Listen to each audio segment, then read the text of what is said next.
Hello, and welcome to a new video. Today, guys, we are gonna take a look at moves, both fast and charge moves. It's gonna be the video number 4 in the How to Climb series. In this series, we aim, of course, to help you guys climb and get to the level of legend, at least hopefully by the end of it. Today, I decided to split moves into 2 different videos. This one, I'm sorry, it took me a lot of time to make, and I had to cut back on a lot of things. So yeah, I'm sorry if it's taking too much time, and hopefully it's not gonna be long. But then again, I recall saying that in all the previous videos, and they all took so long. So I apologize. All right, so moves. Look, whenever you go into a battle, you tap on the screen. That tap, you tap it, it makes a fast move, which is the animation that your Pokemon does, regardless of what animation it is. And there is either a 1 bottom on, mid, below, or 2 if you have added a secondary move to your Pokemon. You'll find 2. These moves require energy in order to be used. We call them charge moves. And yes, I know I'm starting from the basics, but not everyone really knows, and we are making it as a very basic tutorial. So whenever you tap on a move on the screen, it does one fast move. Now, fast moves are not all the same because they have different turns.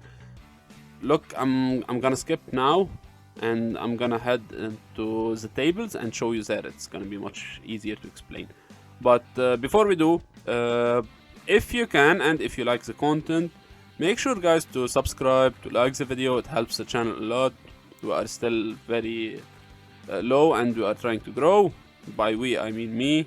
For some reason, I'm saying we. Anyway, who cares?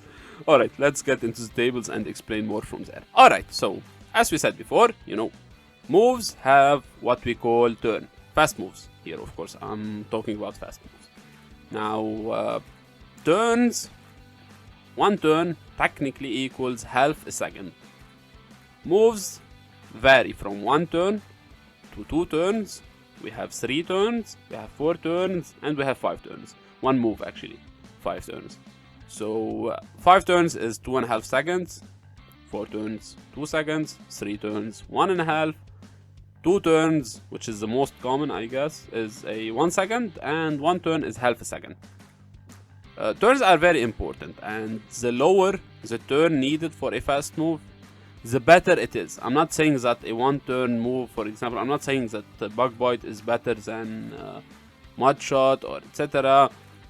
What I'm saying is, if you have the same stats, a 1 turn move generally is better. Because it gives you flexibility in order to be able to throw it. However, it has its challenges, because a lot of time one gets scared, especially if you are not very familiar with using a 1 turn move. So you end up, for example, facing a 5 turn fast move, and you end up throwing after like 1 or 2 turns have passed. So technically you are not taking a lot from it, but it's very flexible. The higher the skill you get, the more benefit you'll get out of it. Anyway, I'm gonna leave turns and stuff like that for the second video, the one after that, the 5th video. It's gonna be more in-depth. It's gonna take best timing to throw moves, CMPs, energy management, stuff like that. So now we're gonna stay on the basic side. Now, as we said, the fast move takes turn in order to finish the animation. It deals damage and it generates energy. So, for example, you are seeing on the screen a bunch of 1 turn moves. I'm sorting them by turns, technically. I didn't add all the fast moves because that will make this video very long. It will exhaust me. But really, truly, more importantly, it's gonna make it very confusing for you guys. And when we say we need to count moves, people get so confused and so lost because there is so many moves, so many fast, so many charge. But in reality, there isn't. Really, there isn't. Let's look at the table in front of us. We have Bug Bite.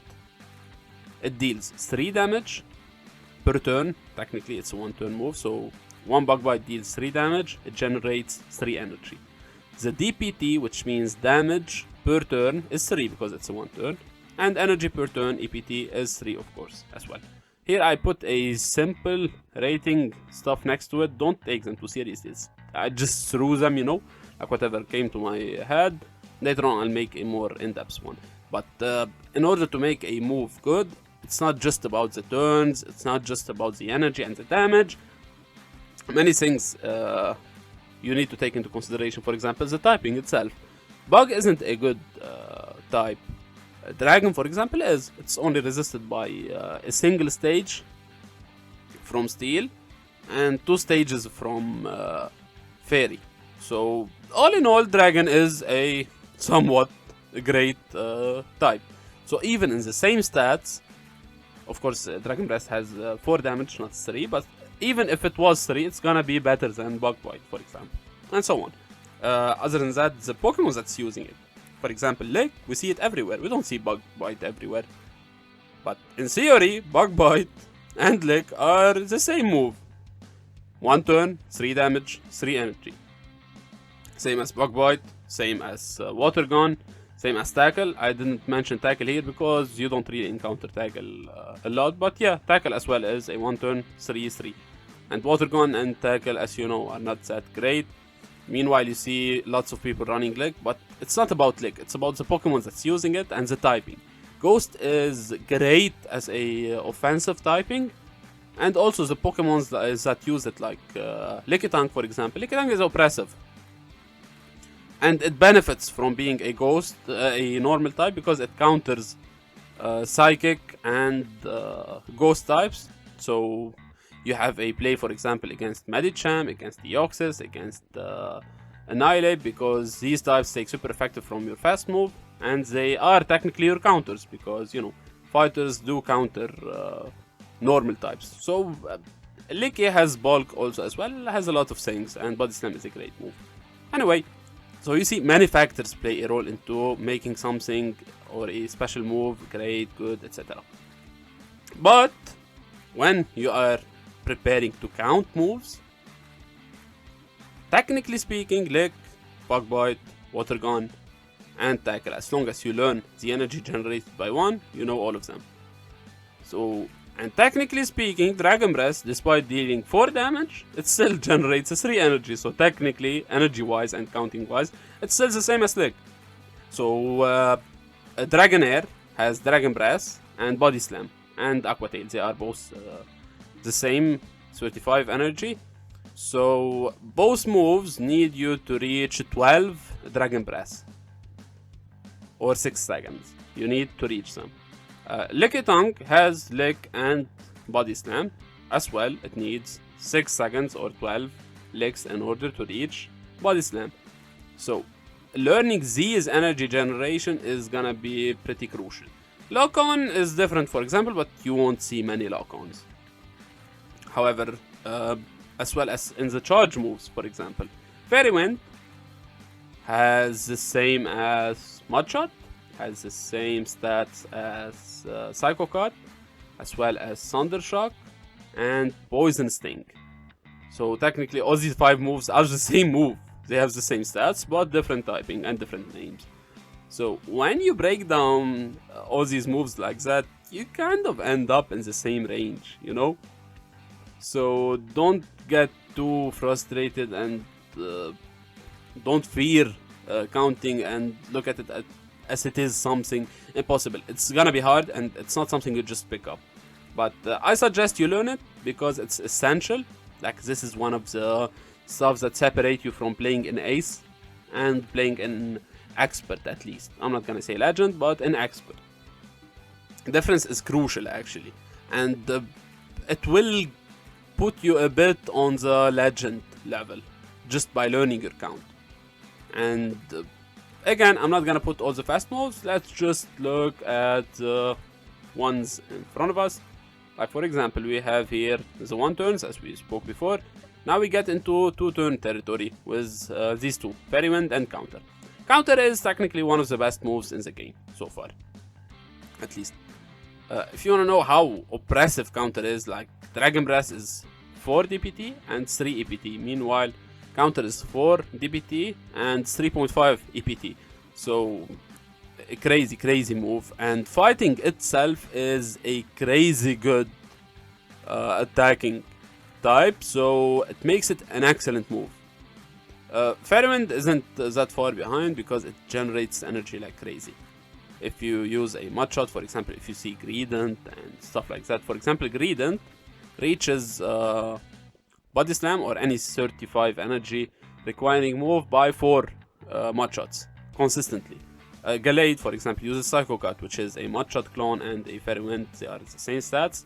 And Leaf Blade is a 35 energy, so you also reach it after 4 consistently. So yeah, this is crazy, like really crazy. These moves generate energy a lot. Like it's even close to Lock On. In theory. Granted, well, Lock On is considered a bit better, but Lock On, the problem with Lock On is that it deals 1 damage. And 1 damage is kind of... Well, it has pros and cons, because even if you... if your opponent debuffs you, you're gonna still always consistently deal 1 damage. So it kind of makes it immune to being debuffed. But then again, you are not doing any fast move pressure at all.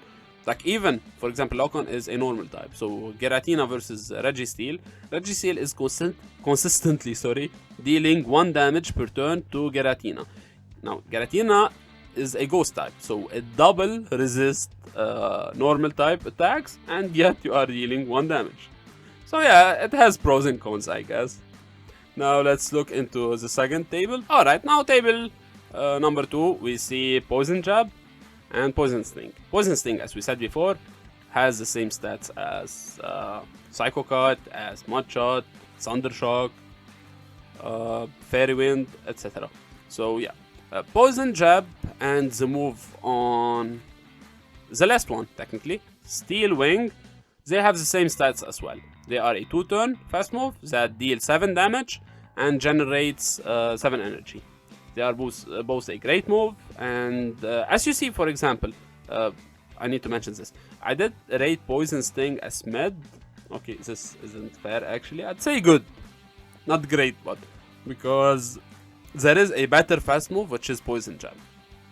Now, Poison Jab doesn't generate as much energy as Poison Sting, of course, but it deals way more damage. Well, technically, they are close. Oh, okay, I made the move. Sorry, I'll fix it. Anyway, yes, so Poison Jab deals 4.5 energy per turn. Poison Sting, 4.5. Meanwhile, Poison Jab deals 3.5 per turn. However, Poison Jab is dealing 3.5 damage per turn. Meanwhile, Poison Sting is only dealing 1.5. So yeah, Poison Jab is way better, especially because you need that fast move pressure from poison types, because you use them for a specific role. However, much like Steel Wing, these two aren't that great when they don't have stab. Like Counter, for example, even Pokemons that don't have stab, by the way, means same type attack bonus. You get more, you deal more damage if you share the same type as the fast move you are using. Well, technically fast and charge. So yeah, but the point is, when you don't have it sharing that stab, it's not really recommended. There are better moves. Like for example, Poison Sting. I'd rather myself use Poison Sting if it's not stab, rather than using Poison Jab if it's not stab, because energy is the same. I'm generating energy just the same. So if I have the moves to hit my opponent, I'm not gonna really care much if I'm not dealing that stab, that same type attack bonus, because Poison Sting itself doesn't deal much damage. Meanwhile, Poison Jab does, so Poison Jab makes a great difference when it's the same type or no. Now we have one of the great moves, Powder Snow. Powder Snow, as well as Wing Attack, as well as Vine Whip. These are the same moves, different typing. Powder Snow is pretty great, I'd say. It's a great move. It has 2.5 damage per turn, and it generates around 4 energy per turn. So I'd say this is good. Like 1 damage less than Poison Jab, but half energy more. So, well, yeah, it's not terrible. I wouldn't know who is better because Ice is good as an offensive type. Psycho Cut, as we said before, same as the other moves. Razor Leaf. Now, Razor Leaf is bad. Razor Leaf does 5 damage per turn and only generates 2 energy. So you need very cheap moves for it, and you need it to be stab, and even then you are not really doing much. Well, you're gonna say that what's it called, Victory Bell is everywhere, and you are right, but Victory Bell has a unique thing going for it. Well, first and most importantly, Leaf Blade is OP as a move. Okay? Like really overpowered. And it also has Acid Spray. So your opponent, if they shield your move and you bait with an Acid Spray, you technically lowered their defense by 2 stages. So now your move is doing a lot more. And also, Vic has Shadow to it, and Shadow adds 20% to attack. So when you put all these together, it makes Victory Bell good. Not great by any means, but it's good. It's good. So, but yeah, not all Razor Leafers have the same advantages as Victory Bell. I myself, when I use Tropius, for example, I use Air Slash, and Air Slash is bad, like generally a bad move. So I'd still go for Air Slash rather than what's it called, Razor Leaf. So yeah, speaks volume. Shadow Claw. Shadow Claw is an excellent move and one of the best moves in the game right now. Shadow Claw is a 2-turn fast move, deals 6 damage and generates 8 energy. So 3 damage per turn and 4 energy per turn. Now, Shadow Claw is one of the moves that even if your opponent, if you are not stabbed, you can still use it and benefit greatly from it, making it an excellent move. If you have seen the move changes, you'd know by now the difference it made when Feraligatr got it. Like, Feraligatr went from a totally garbage Pokemon into hard meta just by learning Shadow Claw. Granted, the typing of Shadow Claw gives it the edge. Like, a lot actually. Ghost is incredibly good, and there is a lot of Pokemons that take super effective damage from it, and you benefit more from that when you are not a Ghost type, because as you know, Ghost types hit one another for super effective damage. Ghost takes super effective damage from Ghost. So when you are not a Ghost type, you are technically dealing super effective damage to a Ghost type or a Psychic type without taking super effective damage back. So yeah, makes Shadow Claw very unique in that scenario. Now, next move we have Spark. Technically a shitty move. Deals 3 damage per turn and 3.5 energy per turn. Well, technically it is a bad move and not at the same time. However, the reason I put it as bad is because there is a lot of better fast moves for Electric. One of them is being Thunder Shock, which is, as we said before, a clone for Poison Sting, One Shot, Psycho Cut, Fairy Wind, and also Volt Switch. We will see it later on. Alright, let's move into the next table. Alright, table number 3, Thunder Shock. Again, same as the ones before, 3 damage, 9 energy, the clone. Vine Whip and Wing Attack are clones of Powder Snow, which we took a look on before. Now, these in particular are used by very good Pokemons, and they themselves are great. They generate a lot of energy for a 2-turn move. I mean, 4 energy is great, and they deal somewhat of a consistent damage. So all in all, they are great. Vine Whip is lured for something like, for example, the starters, the grass starters, like Venusaur, like Meganium, you know. Wing Attack is very famously used by Gligar. Gligar is a great Pokemon, and well, benefits a lot from it being generating energies as well, because you reach consistently aerial ace after 5. Anyway, I'm not gonna go into each move because we will take a look later on after we finish the fast moves. So yeah, we have also Mudshot, as we said before, a clone. So technically, as you are seeing so far, we don't really have much of a variety of fast moves. Like, they are all the same technically. Bullet Seed, for example, is the same as Snarl, as Rollout, I believe. Lots of same moves technically. So yeah, Bullet Seed is good. It doesn't deal a lot of damage, and Bullet Seed is a 3-turn move. Now, as we said before, the more turns you need, the more clunky the fast move gets. So even if you share the same stats as a 2-turn or a fast or a 1-turn move, you are gonna generally be worse. Now, Grass isn't really all that good offensively either, so it doesn't make it that great, but it's good. It's a good fast move. Double Kick technically, well, Double Kick is slightly better bubble. It deals the same damage, but it generates 1 more energy. Bubble generates 11, Double Kick generates 12. So yeah, it's fighting. But Double Kick is one of the moves that I wouldn't really like running on something that isn't stab.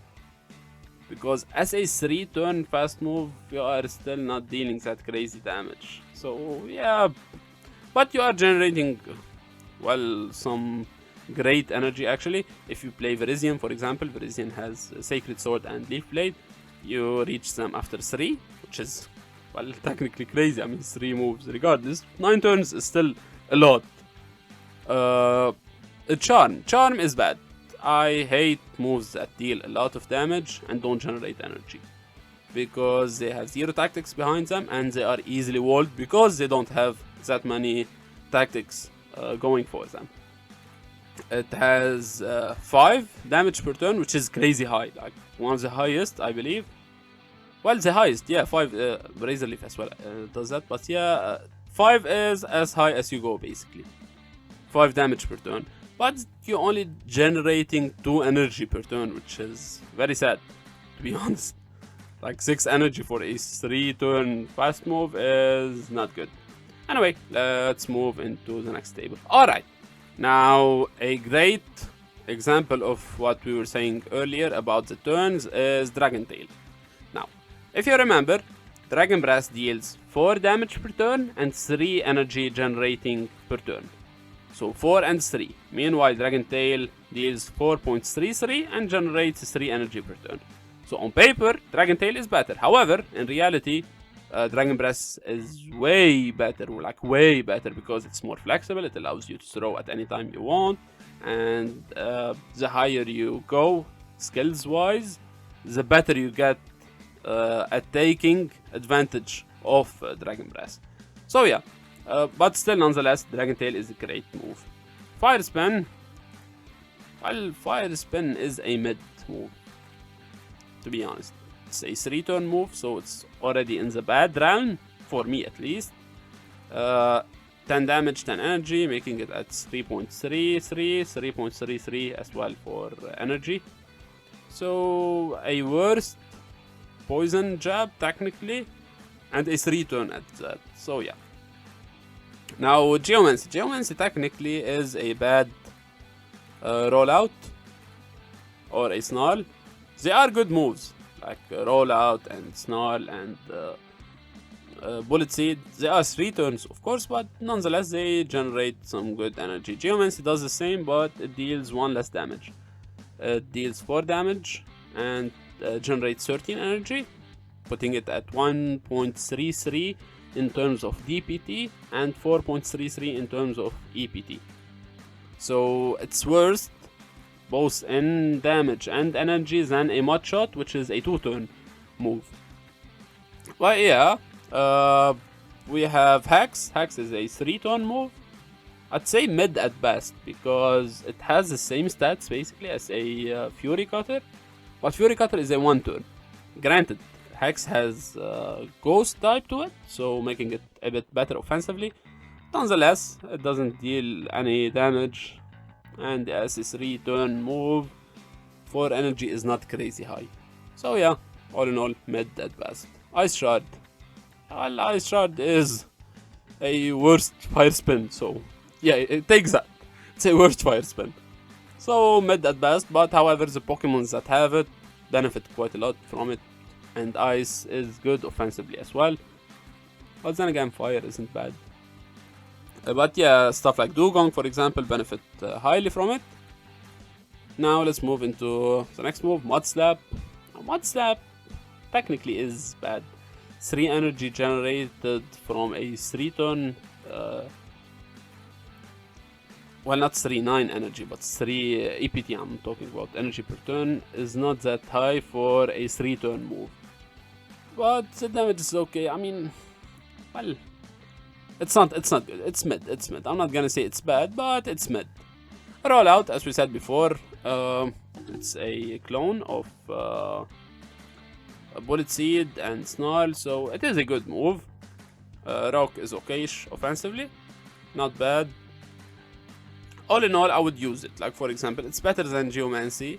It deals 1.66 damage per turn instead of the 1.33 of Geomancy. Smackdown is bad. Like, it deals 4 damage per turn, 12 damage total, and generates 2.66 energy per turn. You know it famously for being used by Bastiodon, but the thing is, Bastiodon is oppressive, not the fast move. Fast move is actually keeping it in check. You don't want to give it a good move by any means, so never, please Niantic, never buff Smackdown. It's good as it is. Anyway, let's move into the next table. I believe it's the final table. Alright, now for the final table we have Snarl. We said before, it's a good move. We talked about them. It and Rollout and Bullet Seed. So yeah, again, as I said before, as you saw here as well, not so many moves. So don't get frustrated and don't think there is a lot and too much and stuff like that. And most of these are even learned by like one Pokemon. For example, Bastiodon reaches after 7. This is it. Always 7, consistently. And you won't see Smackdown any other place. So just learn that either it being Stone Edge or Flamethrower, Bastiodon is gonna reach it after 7 moves, 7 Smackdowns. Anyway, let's move into the next one, Water Shuriken. Now, Water Shuriken is actually excellent. Like, really excellent. Granted, it's a 3-turn move, but the damage per turn is 2 energy. Now, if you remember, Mudshot and its clones deal 1.5 damage per turn. So this is already dealing more per turn than Mudshot. And Mudshot generates 4.5 energy. Meanwhile, Water Shuriken is generating 4.66. All in all, it's an excellent move. But like, only usable Pokemon that learns it is Greninja.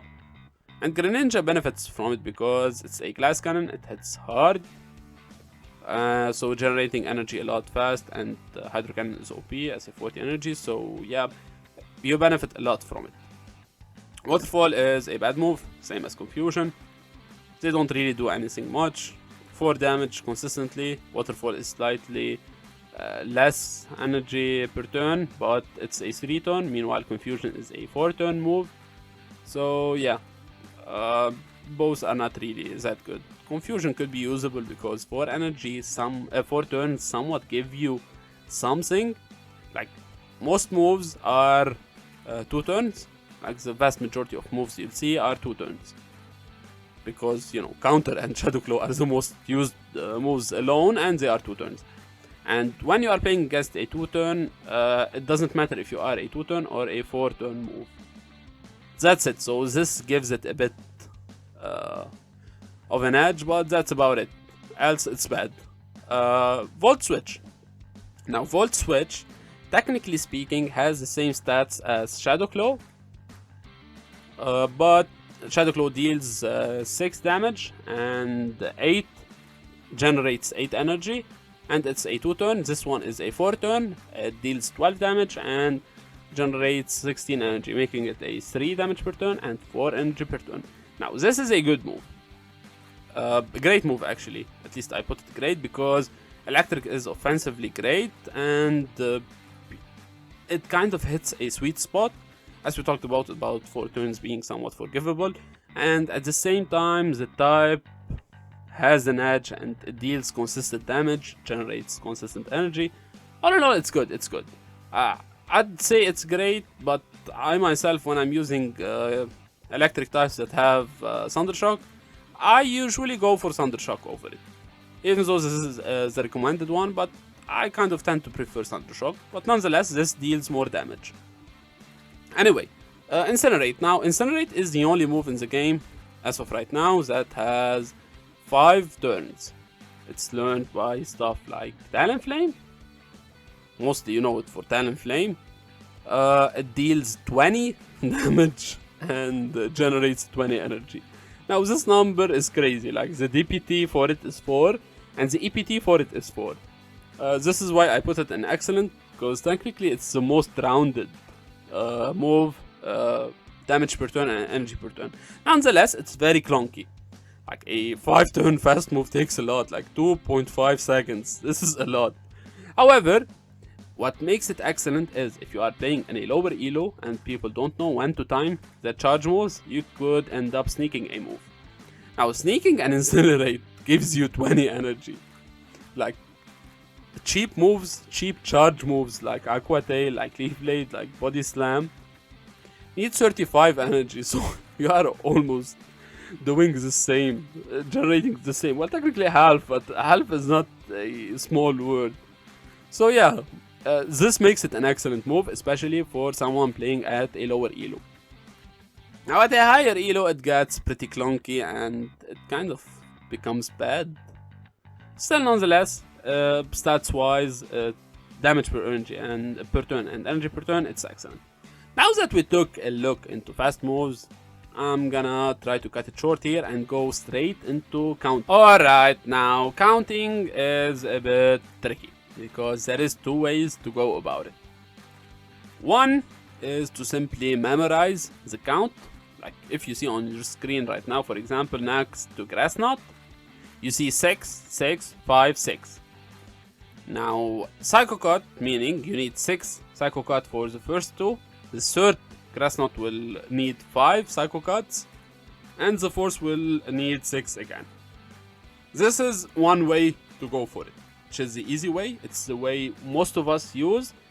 Well, we use it because we didn't really learn PvP. Like, we were going with it as it was developing, so we kind of were seeing, for example, like, I know, for example, that the energy generated by counter is 7, and I know that Body Slam requires 35. So technically speaking, 5x or multiplied by 7 gives us 35. So I know that, but when I think of it, I know that Vigorous needs 5 counters to reach Body Slam, because it is the way I learned it initially. Now, again, 2 ways to go about it. Preferably and more consistently, if you can learn the energy generated by the move and the energy required for the charge move. This would be great for you. Now, I made a few graphs only featuring the top Pokemons that you will encounter. That should be enough to get you into a great stat without overwhelming you. So let's take a look at these. Again, Cresselia. Grass Knot is a legacy move. You need an elite TM for it. Charge TM, yes. The count for it is 6, 6, 5, 6. Meanwhile, Moonblast, you need 7, 7, 6, 7. Future Sight, you need 8, 7, 7. So, if I'm playing against my opponent, and let's say I'm a fire type. Now, as a fire, I resist both Grass Knot and Moonblast. So, if my opponent only threw 7 Psycho Cuts, I know that whatever they are throwing at this moment, I can resist, so I don't have to shield.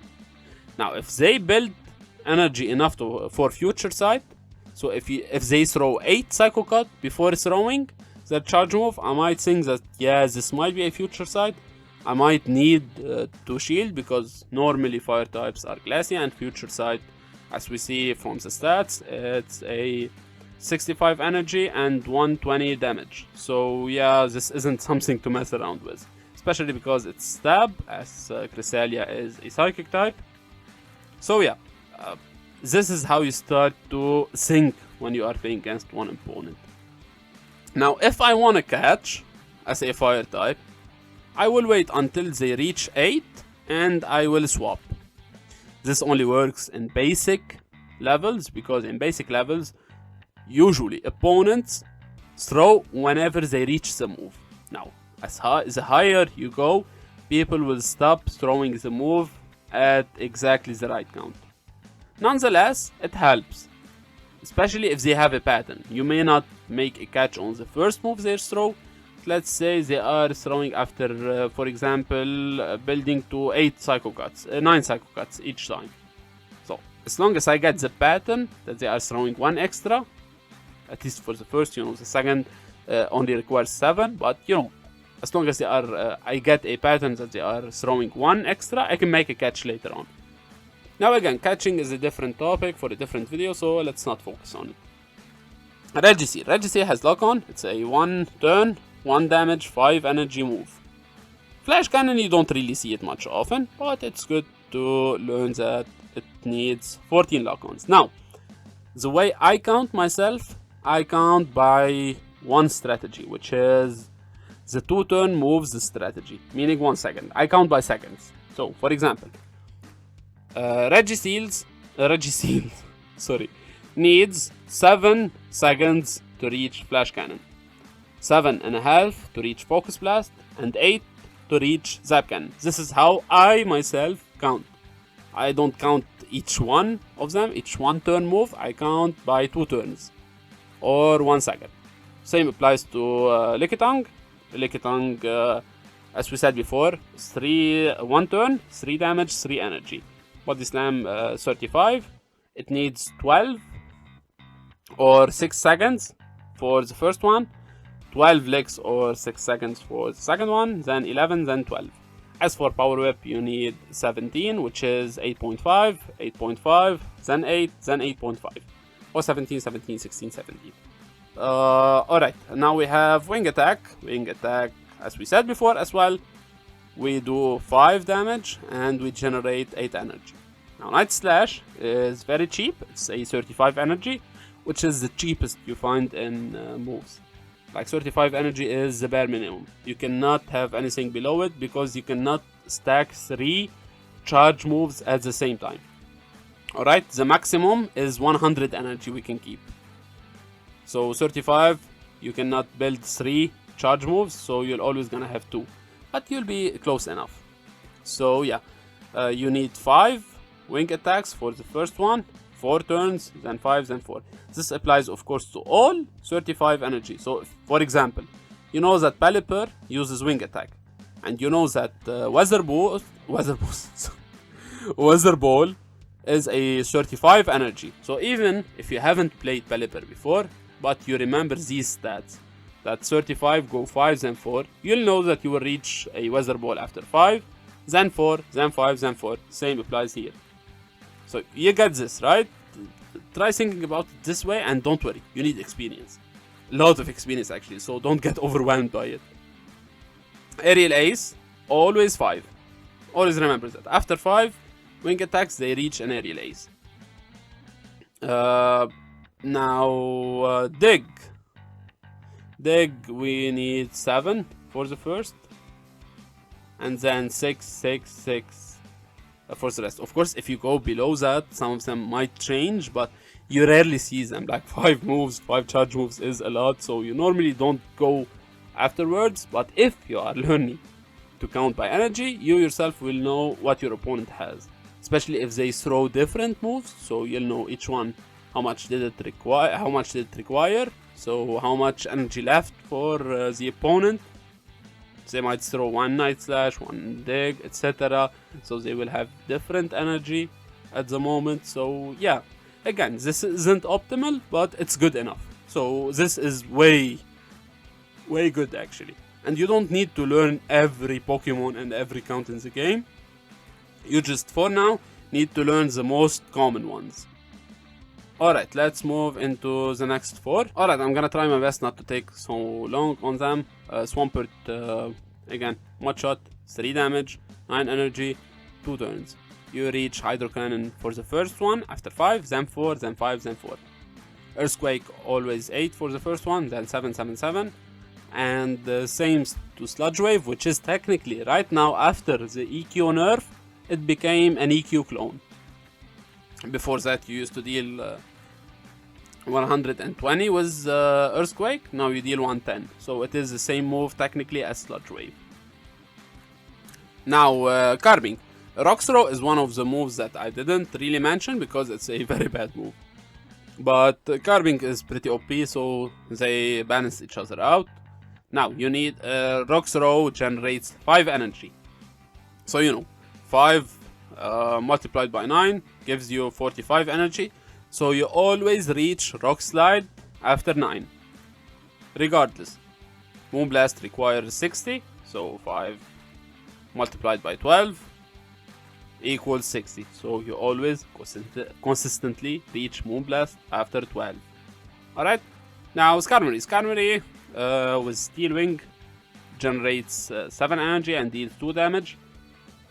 Sky Attack after the nerf now require, it used to be 45.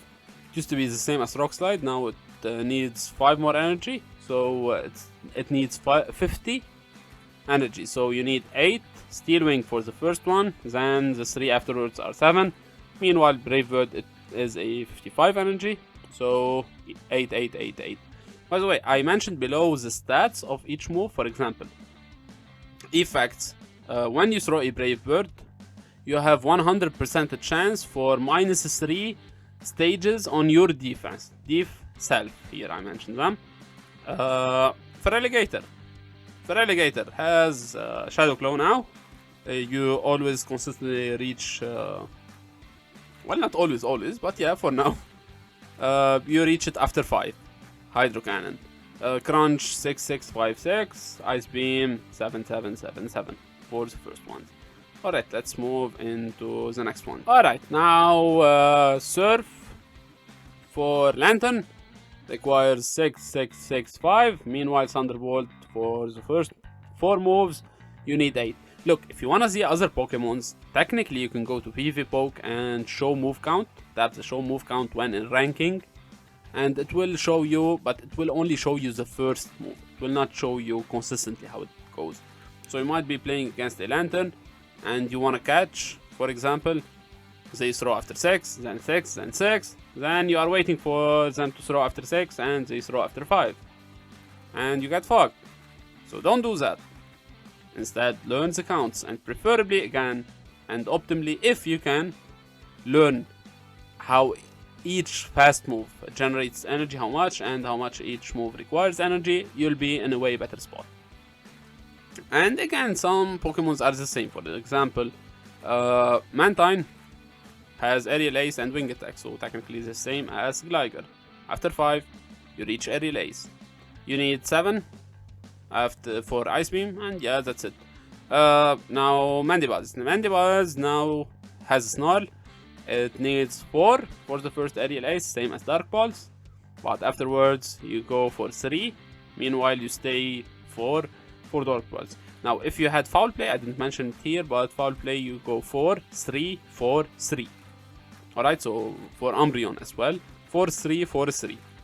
For some reason, we only run Dark Pulse on Mandibuzz, but Foul Play on Umbreon. I don't know what fuck up we make, but yeah, it is what it is. Bastiodon, again, as we said before, 7 for each move, 7 for Stone Edge, 7 for Flamethrower. Let's move into the next one. Let's make them quick. Alright, Whiscash, the terrorizer of the Great League. Used to be, at least. Mostly it's CR and G. Emperor. Now you need 5 for the first Mud Bomb, then 4, then 5, then 4. Scald is a 50 energy requiring move. It has 50% chance of lowering opponent attack by 1 stage. This is why we say RNG, because if you get the debuff on Scald, which is a 50-50% chance, flipping a coin technically for it, if you get it, you kind of put yourself in a favorable spot. Sorry, I'm recording for so long now. Yeah, you need 6, 6, 5, 6. For it, Annihilate needs 5. counters for Night Slash, same for what's it called? Yeah, I'm forgetting the name. Vigorous, yeah, Vigorous and Body Slam, because again, Body Slam and Night Slash are both 35 energy. Ice Punch is a 40 energy, same as Aerial Ace. So yeah, for you need 6, 6, 6, 5 for Ice Punch and 8, 8, 8, 8. You will never go past that anyway because you will die. Annihilate isn't that bulky to throw 4 Shadow Balls, so yeah. Azu, now this is a one that is bulky. You need always 5 for Ice Beam. Meanwhile, Play Rough, you go 6, 5, 6, 5, and you go 7, 7, 7, 7 for Hydro Pump. Poliwrath, you go 7, 6, 7, 6 for Icy Wind, and 8, 7, 7, 7.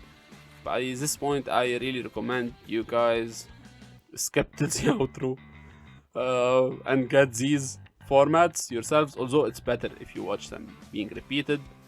Of course, this is the reason, not me at all wanting you to spend time watching my videos, not at all, of course, no selfishness here. But yeah, for real, if you can get them on infographics, it will be a lot better. And I remember Yonko Jean has some good infographics. Yonko Jean, you type it on Twitter, you find them on Twitter.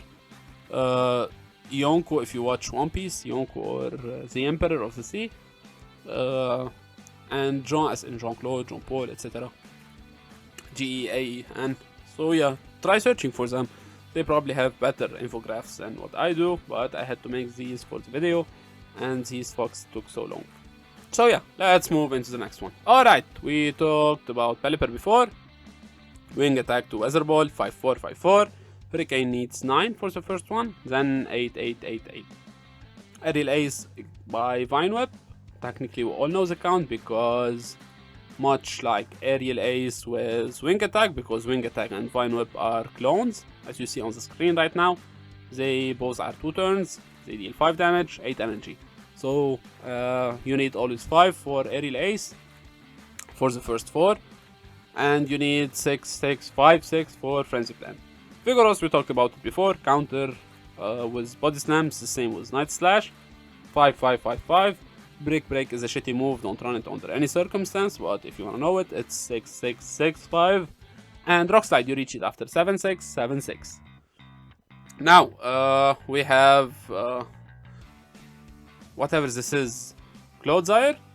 I don't know what that blob is, but yeah. Mudshot reaches Sludge Bomb 6, 6, 5, 6. You need 7, 6, 6, 6, and you need 8, 7, 7, 7. That's the reason I mentioned Mudshot, because I prefer Mudshot over Poison Sting, but they, again, are clones, and they have the same stats, so the same count, regardless if the opponent Clodsire is running Mudshot, or if they are running Poison Sting. Now, let's move into the next one. Alright, now we have Dragonair. We talked about this before. Body Slam and Aqua Tail are 35 energy moves. Body Slam is slightly better, it deals 5 more damage. Dragon Breath generates energy 3 per turn and deals 4 damage. So you need for both 12 or 6 seconds, 12 or 6 seconds, 11 or 5.5 seconds, and then 12 or 6 seconds. Alright, Surf. Surf, you go with Hex 4, then 3, then 3, then you reset to 4. Basically. Shadow Ball, you go 5, 5, then 4, then 5. Sableye, 6, 6, 5, 6. Power Gem, as the reason I mentioned Power Gem, because you might encounter a Shadow Sableye. And as you know, Shadow Sableye cannot learn Return, because you only learn Return by purifying a Pokemon. So it's good to know the count. It's 8, 7, 8, 7. Return is 9, 9, 9, 8. Now we go into Psycho Boost. Again, much like Night Slash, much like Body Slam or Vigorous. This is a 35 energy, so 5, 5, 5, 5. Rock Slide is 7, 6, 7, 6, and Thunderbolt is 8, 8, 8, 8. Now we move to the final one, I believe. Alright, we have Charjabug. Now, Charjabug needs 3 volt switches for the first X-Scissor. Then it reaches it after 2, unlike Discharge. Discharge requires 3, 3, 3, 3. With Scaledridge, I didn't mention crunch because it's the same as disarming voice. It goes like 3 2 2 2. Meanwhile Shadow Ball goes 3 3 3 2. And much like Talonflame, because as you know they are similar in stats, like disarming voice and fly requires the same energy. So again, with Talonflame you go 3 incinerate for the first fly, then 2 2 2. And Brave Bird has the same energy as Shadow Ball. They both require 55, so you go 3 3 3 2. Remembering this is okay. Flame Charge is in the middle, 3 2 3 2. And the final Pokemon we have is Dugong. You need 5 4 5 4 for both of these moves. And if you want to mention Liquidation, also 5 4 5 4. So yeah, it's a cycle basically. Either they are on the 5 cycle or on the 4 cycle. Alright, now all in all, this is it for this video. I hope you guys liked it, and if you did, please consider liking, subscribing, giving me feedback. If there is something in particular that you don't like, something I can improve, something in particular that you need, so yes, please leave a feedback. It's very important for me in order to develop myself and the content I make better. Look, again, counting moves is very essential. Basically, ranking up is in a lot of ways relying on counting your opponent's moves and knowing your opponent energy. Now, it's not an easy thing, but always remember, it's not 0 and 100. People tend to go either I count, either I don't count. No, it doesn't happen like this. You may not now, at least for now, know the count of each move and each charge move, how much it requires, etc. But start by learning at least 1, 2, 3, 4. And again, as you saw before, what did I mention? Like 20, 30 Pokemons in total. But these 20, 30 Pokemons in total are what you encounter, for example, in the Great League. At least by the time I'm making this video, and I have to mention this, if you are watching this video later on, the stats might be completely different. So the best thing for this is to check on PvPoke. I'm recording this in the time of World of Wonder season. So again, in the future things might be different. But for now, these are the stats. And again, try learning them one by one, and if they change or new meta rises, then you have like 2-3 Pokemons to learn. You already know the majority. So yeah, again, and if you learn charge moves and the difference between energy of each charge moves, and there isn't really that much of a difference. And if you know the energy generated by a specific move, you'll know, even if you're trying this Pokemon for the first time, you'll know the count. This builds up by experience, so start working on it, and when you achieve it to a, let's say 70%, 80% of the meta, you know, the count of 70, 80% of the meta, you set yourself to reach expert at least the level of expert. Between veteran and expert, people normally in this range no count. You need to know this. Now, perfecting count and knowing count is two different things, because in order to have good energy management, you don't need to know count, you need to perfect counting. But then again, this is a topic for another video. So for now, I hope you guys enjoyed this video, and I hope you learned them, and I'll try uploading these on my Twitter account. It has the same handle as my YouTube channel. For now, I don't know how to put it in my bio, but yeah, if you follow me on Twitter, I'm gonna be posting these, and maybe I can post them as community post here on YouTube. I'm gonna try to see, but again, there are people out there that make better infographics than me, way better. So if you have to stumble upon someone like that, make sure to maybe print these, at least save them and memorize them. Or you are free, of course, to watch this video over and over again on repeat. I'm not gonna be sad at all. No, for real. So don't waste your time. Check infographics. It's a very consistent way, and it will help you, and it will be handy because you can put it next to you while playing games. If you can print it, for example, some people print them while playing a game. For example, I see Vigorous. I go to Vigorous on the infograph. Now I remember the count, and I count based on that. I once saw someone has a calculator set next to them while they, well, actually not one, three for each of their Pokemon in order to keep count of the energy of the opponent. That was crazy. But yeah, people can get crazy in a funny way. So see you on the next one, guys. I hope you enjoyed this video, and if you did, well, stick around, stick around. I believe we have, after this one, the next video in the series, number 5, which is the advanced way of moves. I'm gonna be afterwards, most probably, going into a how to use PvPoke tutorial. So these two are gonna be more important, and then we will go into the high skill stuff. So yeah, see you then, guys. Bye bye.